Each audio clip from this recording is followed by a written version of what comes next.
Hi, in this video I'm going to show how to use reinforcement learning to do automatic valet parking. We're going to use a TD3 agent. For details on the TD3 agent, see another video that I put a reference in the description of this video. And the car is going to go through a parking lot through a predefined trajectory using the an MPC controller. And once the parking slot is found, then it's going to switch from using the MPC controller to reinforcement learning agent controller. So that's basically the focus of this example. Get the training done for parking within a parking lot spot. We're going to use also the Unreal Engine simulation environment, but that's at the end of the example. We're going to switch it off during training because it is computationally expensive. Okay, let's open the script to set this example. So first we set up the sample time in to 0.1 seconds and the final time to 50 seconds. So we're gonna have 500 steps for each episode at most, because we can terminate early. The early termination conditions are gonna be if you go out of bounds, if you crash against another vehicle or an obstacle, and also of course if you get with enough precision into the parking. If you get the car parked, it also terminates in good condition.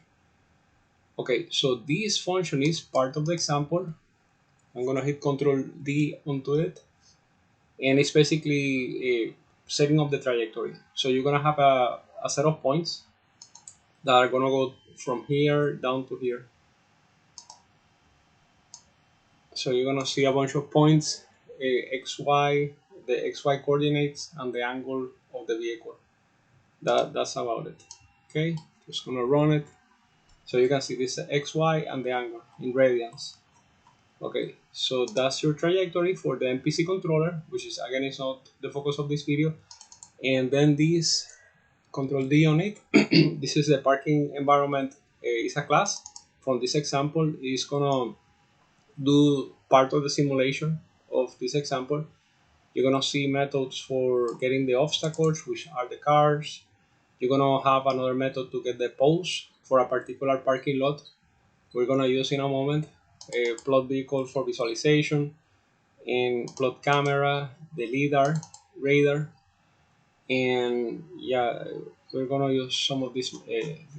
This is basically the simulation environment. Okay, so let's create this object, and we're gonna park in parking spot number 32. This one. So we set that for training.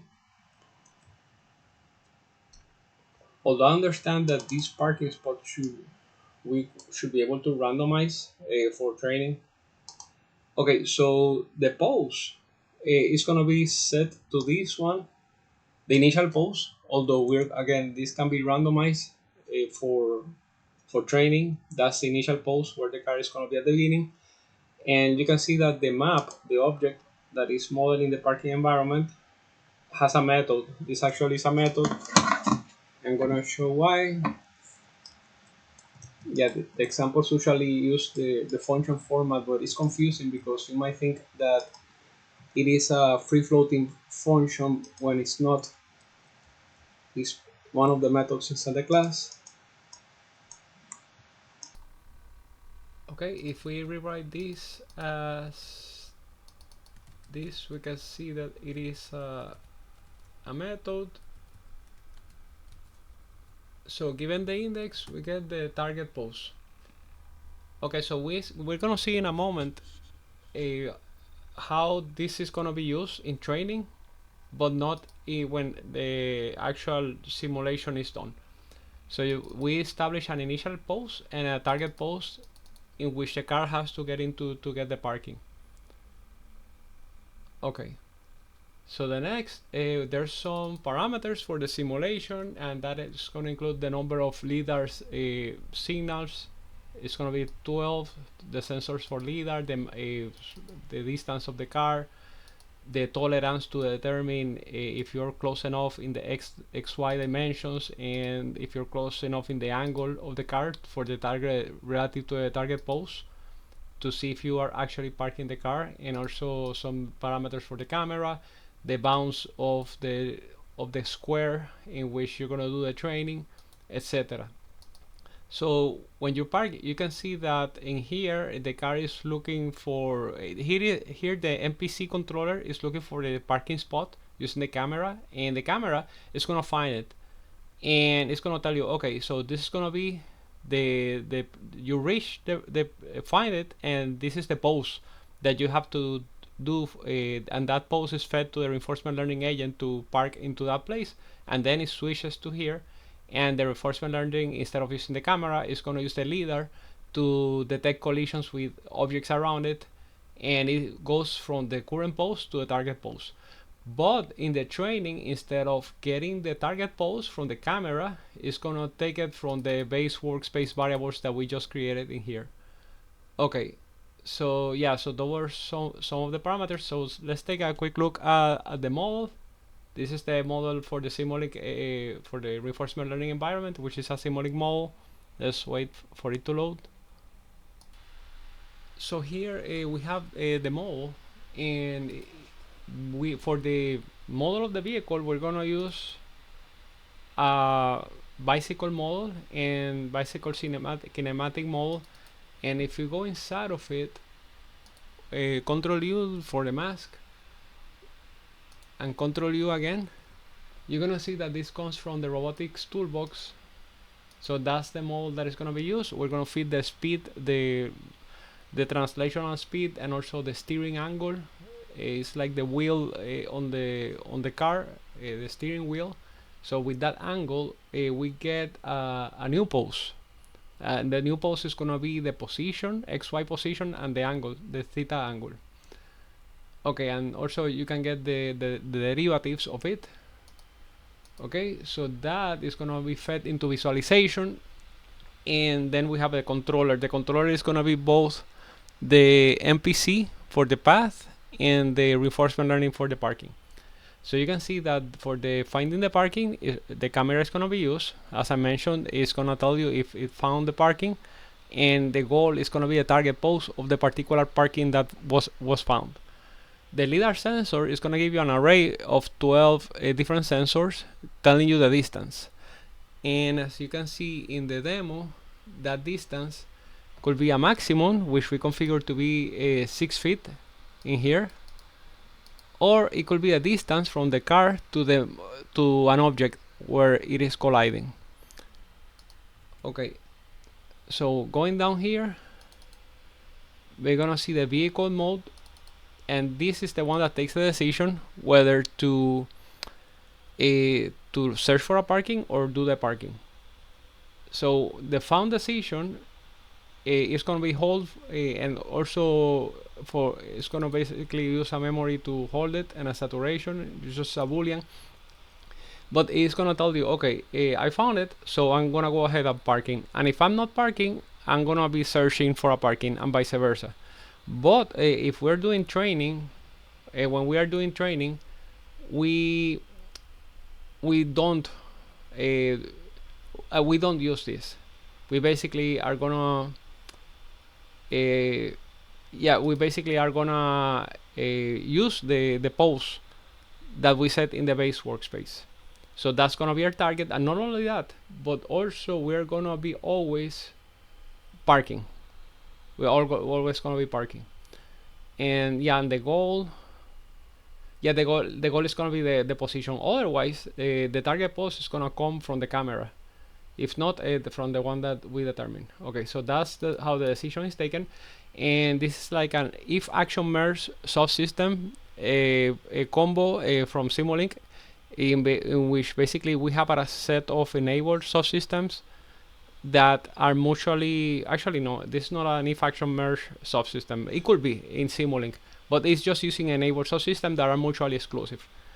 And they have to be mutually exclusive in order to be able to use a merge block. So the actions are gonna be we're gonna see the actions in here, which is the speed, the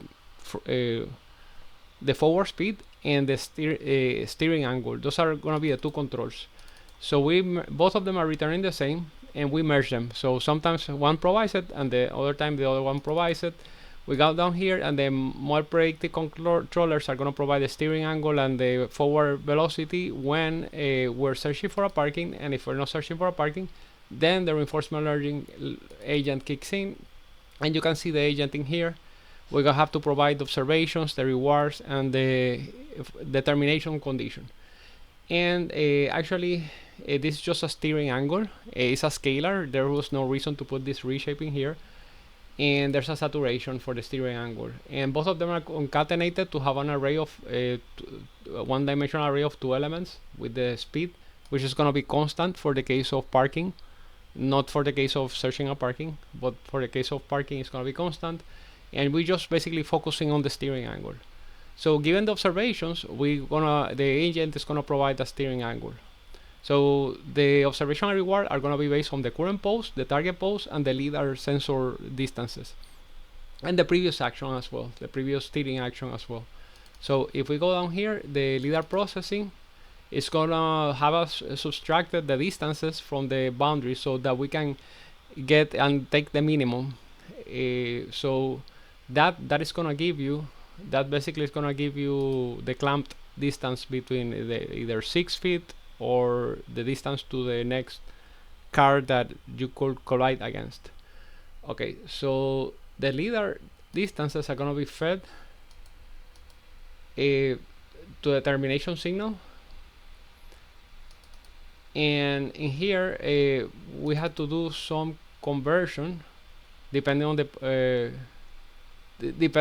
parking. No, sorry, my bad. Yeah, this is basically determining if it is parked or not. So we have a vehicle pose, the current pose, and the target pose. So basically it's taking the difference of both of them. So you can see that the distance, and if you're below the threshold that we determine as parameters of this environment, then you successfully were able to put the car in a place, an angle that is expected, so you terminate. It terminates in a good way. So that is the condition of is parked. If it is out of bounds, then you check the x and y coordinates. If it is out of bounds, also you check if the distance of the sensor, the LiDAR, is smaller than the tolerance, which means that you collided, and it checks for the bounds, and also if the angle, the steering angle, the angle of the car is above 2 pi, it means that you're going in circles. So yeah, those conditions, going out of bounds, colliding with another car, or just keeping turning the car in circles, then it'll give you a termination, invalid termination, and we'll see what's going to happen with that. Okay, so the observations are going to be there's a transformation for the pose. Maybe it's for normalization. So there's this function transform pose. If we edit it, we're gonna see that depending on the parking space. So you have various parking spaces in here. You can see that the orientation might be different. It's different for them. So depending on that orientation and position, there's going to be some offsets perhaps, but there's some transformation to the coordinates depending on the range of the parking spot. So that function is executed in here, and it's done both for the current pose and the target pose. And then in here we take the x and y, we leave out the steering angle, the angle of the car. Sorry, my bad, this is not the steering angle, just the angle of the car. So you leave out the angle of the car, get the xy, and subtract it, and reshape it to flat, and that's one of your observations. The other observation is going to be the angle of the car. Take the sine and cosine, and we get 4 values in here so far, and then the 12 elements of the LiDAR, so it should be 16 observation values. Okay, so that observation is fed to the reward and then the previous action. So how the reward is determined? So one of them is the x and y error, which we took from the observation. Yeah, the observation. Yeah, we can see that we have the differentiation between the current pose and the target pose. So yeah, so that difference, you're gonna get a penalty. It says reward, but it's penalty because it's a negative value. So The higher the difference, the more penalty you get. Also, you get a negative value penalty if you control too much. So if the steering is used too much steering, then also you get a penalty. Also, you get a penalty. Yeah, actually, that what I was talking about is this one. If you do too much steering, you get a negative penalty. But also, if the angle is not this is the third element. So you subtract the angle of the car with the expected angle of the parking spot, and the farther you are away from it, you get a negative penalty. And if you successfully park, then you get a big positive penalty, a reward. This is the only reward actually. And if you crash against a vehicle, get out of bounds, or then you get a big negative penalty. So that's basically a reward, observation, and termination conditions. And that's about it for the model. So let's go ahead and create the environment. So this is the MPC. I'm not gonna go into details of this one, but let's take a quick look. And you can see that it's using the state space of the vehicle, the ABC. This is basic control system theory. And with that you get a state space system, and with that you create the MPC controller in here, and that's what you return. Okay, now well, actually we didn't run it, so let's, yeah, I already run this, I think. Yeah, just, yeah, I'll just make sure of that. Yeah, the target post was created, everything below that was created, so the model is open. So I'm gonna just create the MPC, and now let's create the observation. The observations, we have 16 observation and one action, which is the steering. Both of them are contiguous. We are using a TD3 agent in here. And yeah, again, for details on the TD3, see the video linked into the description. So this is the path to the agent, and with the path, the name of the model, and the observation and action, which is the API for the reinforcement learning agent between the agent and the environment. That with that you create the environment. Yeah, model, block, and observation and action. Okay, so for the reset, we just gonna randomize the pose, the initial pose, and the target and the initial speed. So we're gonna the target pose is gonna remain the same, but we're randomizing the x, y, and theta and angle, and that is gonna be placed on the reset function for training. And for we're gonna keep a randomization seed of 0. So this is gonna be the actor, the critic.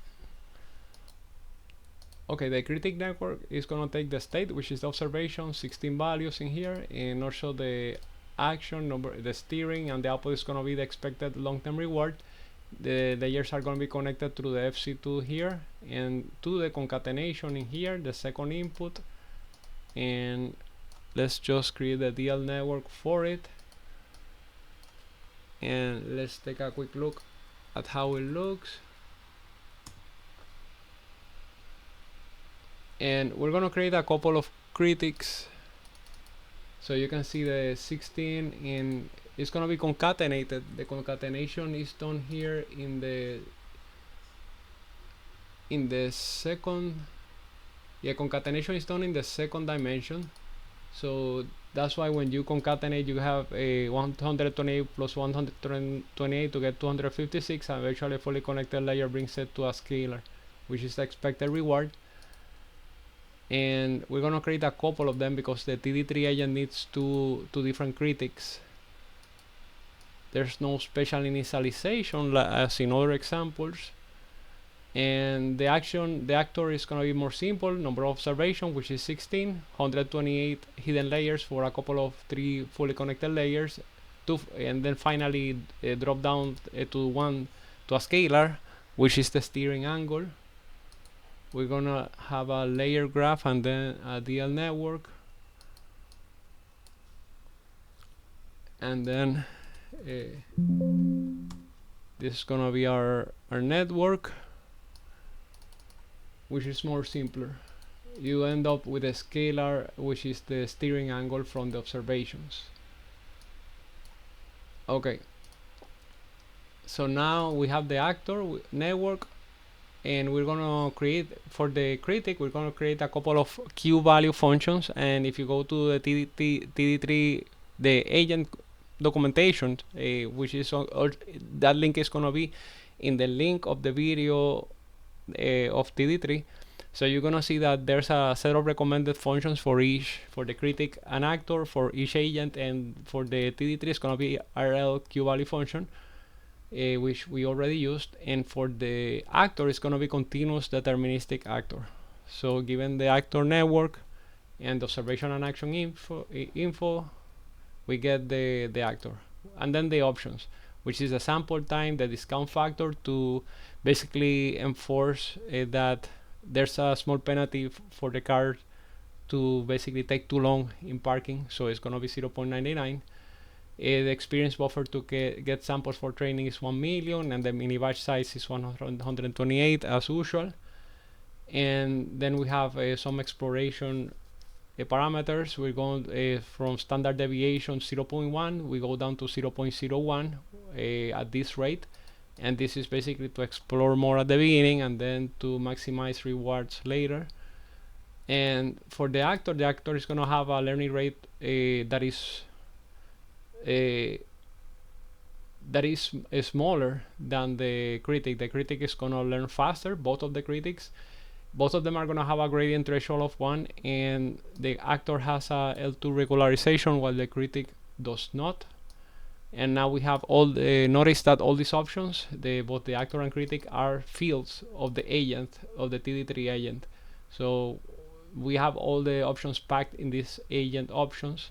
We pass those agent options plus the 2 critics and the actor, and we use the RL TD3 agent functions to create the TD3 agent, and that's the same agent that is being referred to inside of here in the RL controller.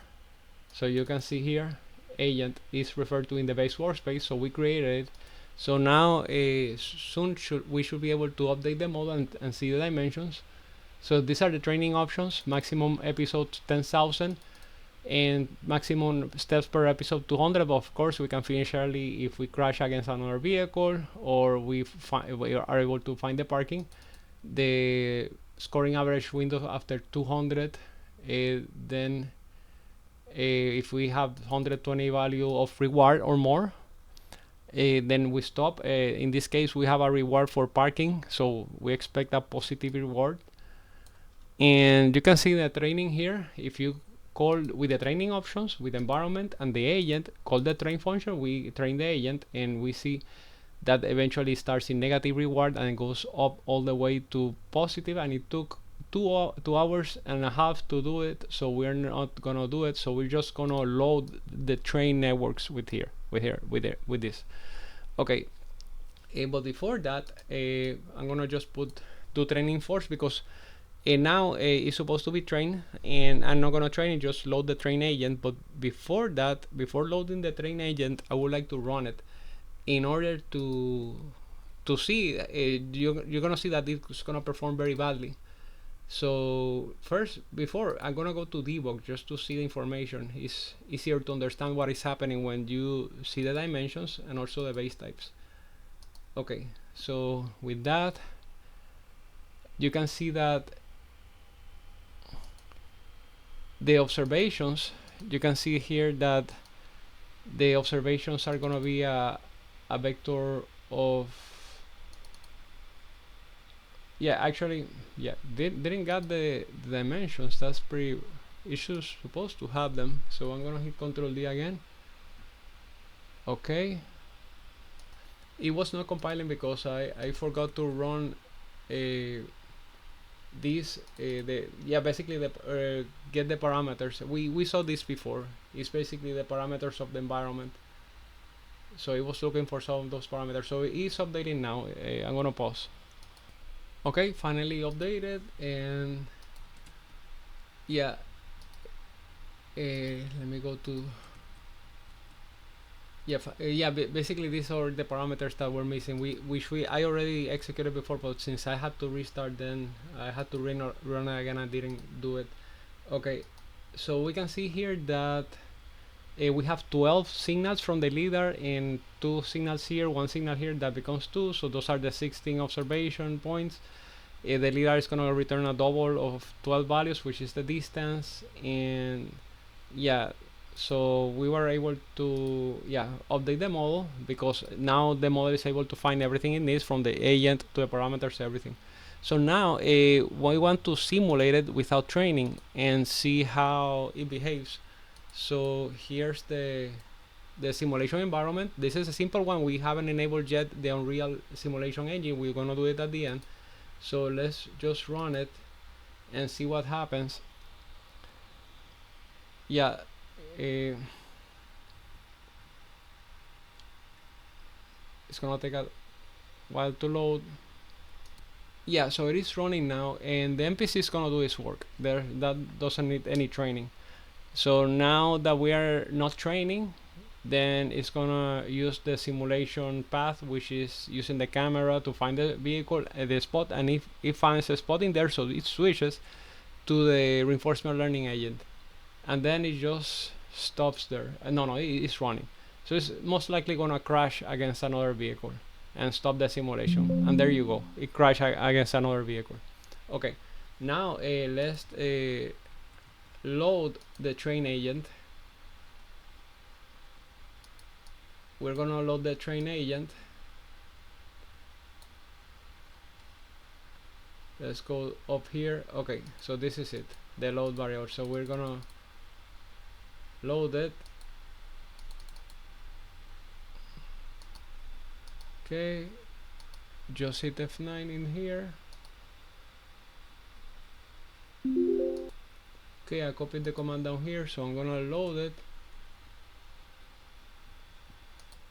Okay, it is loaded, so we can go back to the model and simulate again. It started the simulation, and again the NPC is gonna be exactly the same. The difference is gonna be when it gets to the parking, to use the reinforcement learning agent to do the parking. Okay, found the vehicle, and now let's see how the train agent does. It only took 2 hours and a half to train. Maybe with more training it can do better, but it did pretty well. It was able to park. Now let's make something a little bit different. Let's go to the model and change the visualization to use the Unreal simulation engine. But before that, there's something else that the example shows. It's basically that if we open this, we should be able to see. Okay, with this command, we just open that particular block, which is basically the plot of the signals. And with that, we basically see that the initial pose position goes to the target pose, X, Y, and the angle. There's nothing surprising in there. So let's go to the model again, and for the visualization, let's put it into the Unreal Engine, hit apply, and then just run it, and it should bring the animation. Okay, so here's the simulation. Let's expand it. Is using the NPC controller again, and at some point it's gonna find the parking spot. When it gets shaky, at that point is the point where maybe the animation might have some filter, because it's not shaking that much. Okay, here it's shaking, so here's the reinforcement learning agent kicking in. So yeah, in this case it could have parked just about anywhere, and yeah, it parked into a spot touching the line. So again, the training can be improved. So that's it for the video. Thank you for watching.